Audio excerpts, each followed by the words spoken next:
All right, hello, good morning, good evening, and good night. I hope you guys are doing absolutely fantastic because today we're going to be talking about an ETF that I have not talked about for a very long time. We're going to be talking about YMAG with its 45% dividend yield because I want to talk about the Yieldmax Magnificent 7 fund. A little bit of a tongue twister there. And I really want to dedicate this video as well to PD Deep 51. Good research. I have a request. YMAG. YMAG. Let's make a video on YMAG. PT Deep mentioned, I like it better than Ymax due to less capital erosion, at least for now. And the reason being, look at this. So I have only YMAG's chart up. As you guys know, Ymax is currently trading at a stock valuation of about $17.59. We can see that right here, $17.59. We can see that YMAG is trading at about $19.20. YMAG has been out for about a year, about the same time as Ymax, yet it has performed much better in terms of capital appreciation. They both started at a $20 IPO, yet YMAG is up to $19.20, whereas Ymax has fallen to $17.59, respectively. Even though the dividend yield is less, you could argue that YMAG has really had a better return than Ymax. And you might be asking the question, why have I not chosen to invest into YMAG? And what I want to talk in this video about, thank you, Mr. DTD, for bringing this up, because I want to talk about why I have not chosen to invest in YMAG. And then once I state my reasoning for why I choose not to invest in YMAG, I'm going to go through what I think YMAG is going to do in the future based on their 7 holdings. We have all of them up here. So if you guys do enjoy this video, we're up to 5,614 subscribers, past that 5,600 subscriber marker. We're up to 216 subscribers in the past 28 days. Subscribe and get your free $50 down below. I say free, but you have to set up an account with Questrade, so it's not completely free. Referral link in the description below. Thank you to everyone who's used that. Cool. So we're talking about YMAG. YMAG has a 45% dividend yield. And within YMAG, we have 7 funds that it holds. Hence the name Yieldmax Magnificent 7 Fund. Cool. The 7 funds that YMAG holds are the Yieldmax versions. They are not the stocks themselves. They are Apple, Amazon, Google, Meta, which is Facebook, Microsoft, Nvidia, and Tesla. And YMAG does not invest directly in these stocks. What they do is they invest in the Yieldmax. They hold the Yieldmax versions of these. So if we go here, they hold AMZN, Apple, Tesla, GOY, SFO, and the others to kind of conclude that, and as well NVDY. So they are invested in the Yieldmax returns because they are, of course, a Yieldmax ETF. So they don't necessarily have any money invested within these companies, but they are invested in the price returns. And based on the volatility levels, how much the stock trends up or down in a given month kind of produces and predicts this dividend yield that YMAG is going to pay out.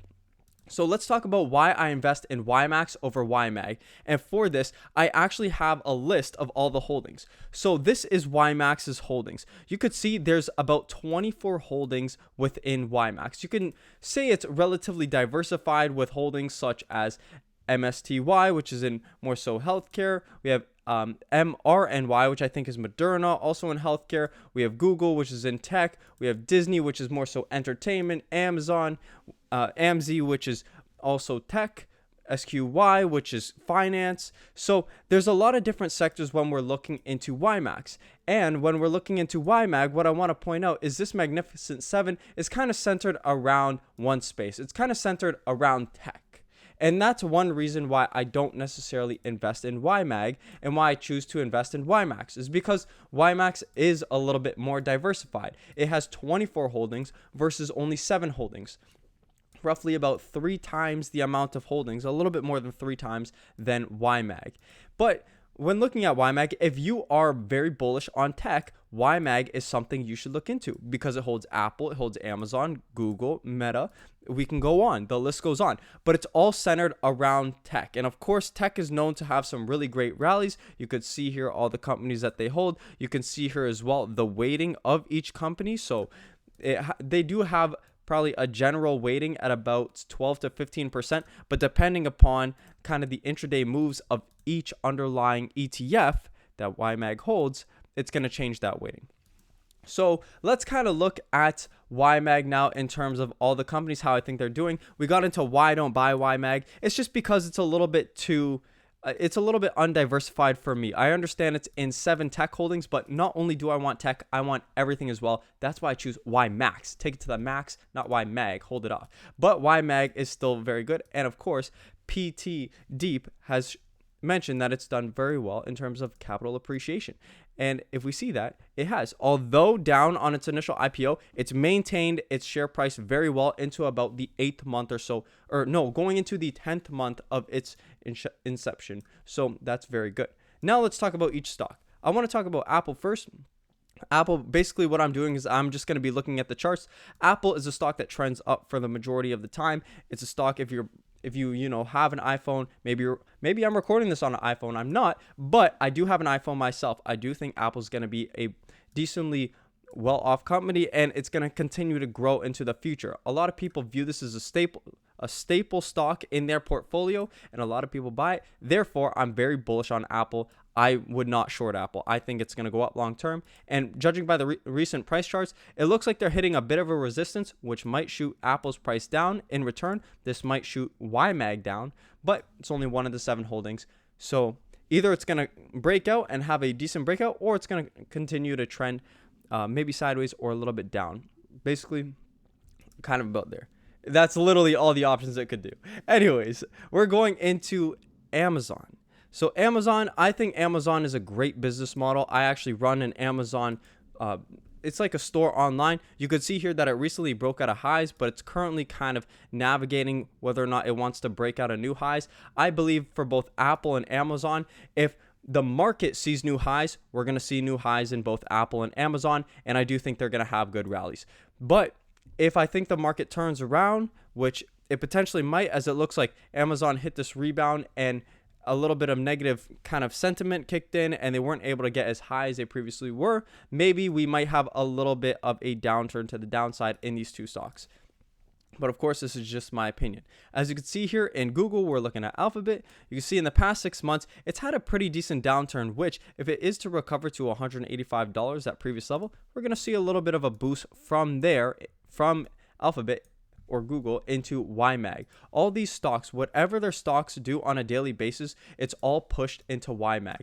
And if you have all 7 stocks that appreciate on the same day, you're going to see an appreciation in YMAG 100%, because YMAG is invested in all these price returns of these underlying stocks, even though they hold the Yieldmax versions. Now going into Meta, I pulled up the 5-year trading history because in 2021, it went from a $400 stock to under $100. That's a 75% decrease. And then from there, skyrocketed back up and beyond its recent valuations. And you can see here for the past year, it's been doing very well. Who knows when it's going to slow down? That was very similar to one such as Nvidia. Nvidia was a company in COVID. It really took off and has continued to take off. It's a $3.2 trillion company. I do currently believe Nvidia is a little bit overvalued. And when I say a little bit, I think it is overvalued. That's why I don't buy NVDY. But once again, who knows where this price could go? You could see here in the past month, it's been on a nice little uptrend,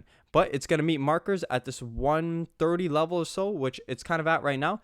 Either it's going to break through or it's going to rebound back down.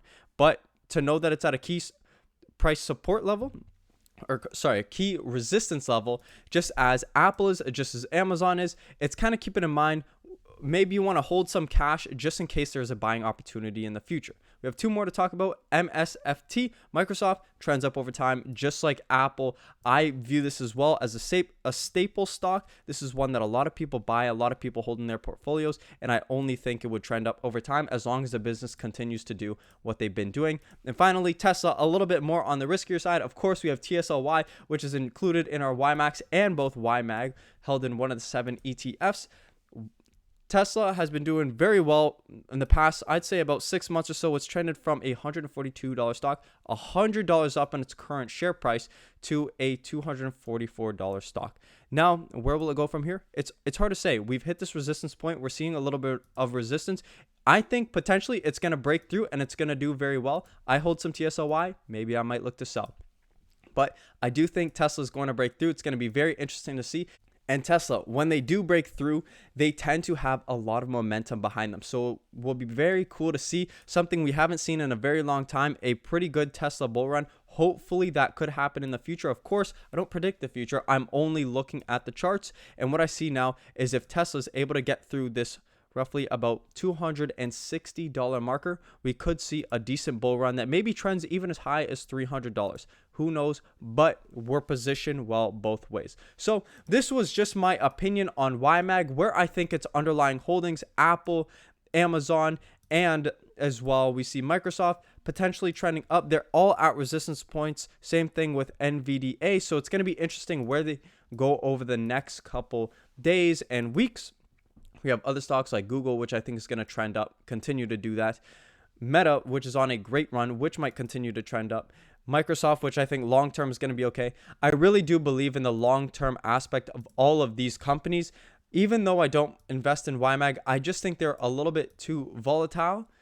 Even though, okay, you can argue, look, YMAG's capital has appreciated better than YMAX, but just the fact that it's only these 7 stocks, that it's only in the tech sector, kind of turns me off about YMAG. Still, I think a very decent ETF, still one that I would consider, but because I have YMAX, because I believe it's a little bit more diversified, I feel more safe, that's why I choose to invest in that. It's solely just my opinion, but of course, there's nothing wrong with investing in YMAX, or sorry, YMAG. See, I can't help but say, but absolutely, look at this.